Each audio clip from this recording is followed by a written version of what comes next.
berkongsi sedikit pengalaman Datuk Yang Pertua. Sebenarnya kalau kita membentangkan akta ini dalam parlimen pada hari ini, akta yang kita katakan halangan-halangan akta 85 ini, kita sebenarnya terlalu jauh jika dibandingkan dengan negara jiran kita seperti Thailand. Kalau kita melihat secara perbandingannya, bukan sekadar pengusaha ladang-ladang buah-buahan mereka, kalau kita melihat hasil-hasil komoditi mereka yang lain yang telah walaupun bermula lebih lewat daripada kita, tapi telah mampu untuk memasarkan produk-produk mereka di peringkat antarabangsa. Packagingnya, brandingnya yang kita lihat jauh lebih efisien daripada apa yang terdapat dalam negara kita pada hari ini.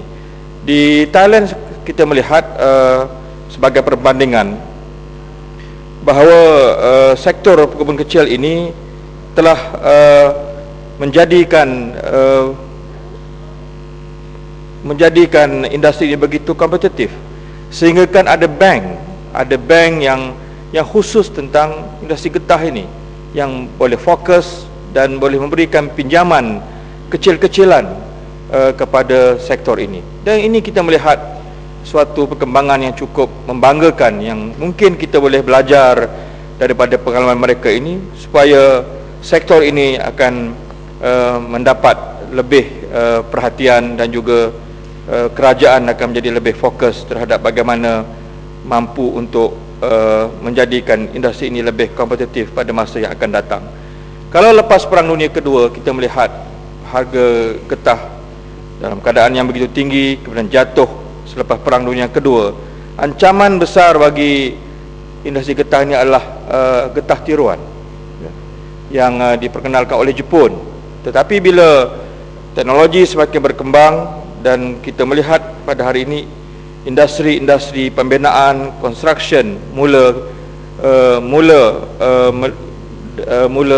memperlihatkan bahawa getah asli telah mula mendapat tempat di mana bahan-bahan daripada getah asli ini begitu diperlukan dalam negara kita, dalam pasaran tempatan dan juga dalam pasaran antarabangsa. Maka dengan saiz keluasan tanah yang lebih mengecil dalam negara kita ini, saya rasa lebih senang untuk diurus.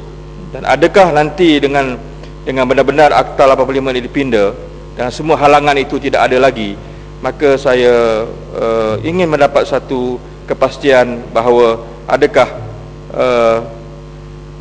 kerajaan akan lebih serius dan fokus dalam melihat secara terperinci elemen-elemen terpenting yang mesti diberikan perhatian dan bantuan oleh pihak kerajaan kepada industri perkebun kecil getah ini. Yang keduanya, saya ingin menyatakan bahawa tentang penyelidikan klon getah ini, di mana satu unit dalam RISDA yang bertanggungjawab terhadap penyelidikan terhadap klon-klon baru ini, adakah klon yang ditanam di ladang-ladang ataupun yang dibekalkan kepada pekebun-pekebun kecil ini adalah standard, adakah selari ataupun mutu dan kualitinya, dengan paling tidak kita mengambil mutu getah ataupun latex, susu getah yang terdapat di Thailand. Dan saya merasakan dalam memandang ke hadapan, maka ada dua pilihan bagi petani.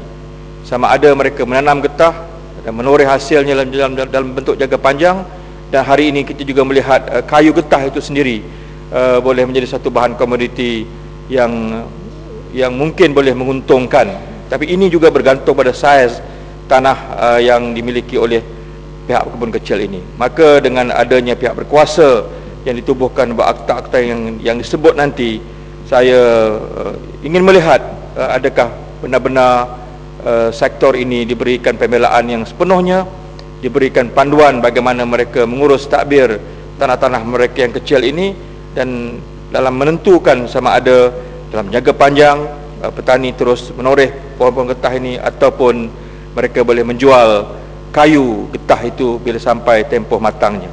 Dan akhir sekali saya ingin sebagaimana trend yang kita lihat dalam mana-mana pindaan akta sekarang ini, tidak hanya RISDA ini, tentang perlindungan daripada tindakan guaman dan prosiding undang-undang.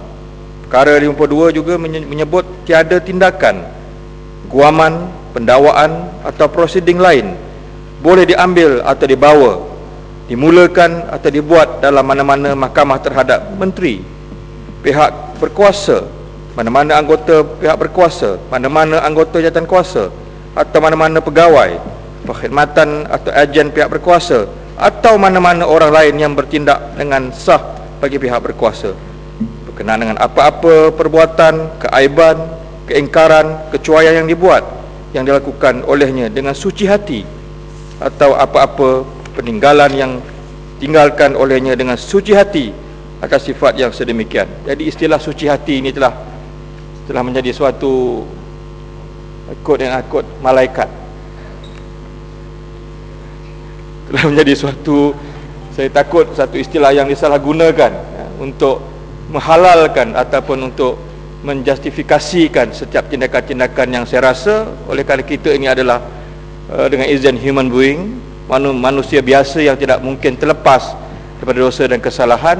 Jadi saya tidak fikir ada relevannya perkataan suci hati ini yang membolehkan mereka ini dilepaskan ataupun disebut dengan jelas perlindungan daripada tindakan guaman ataupun prosiding undang-undang. Maka ini saya ingin mendapat penjelasan. Terima kasih.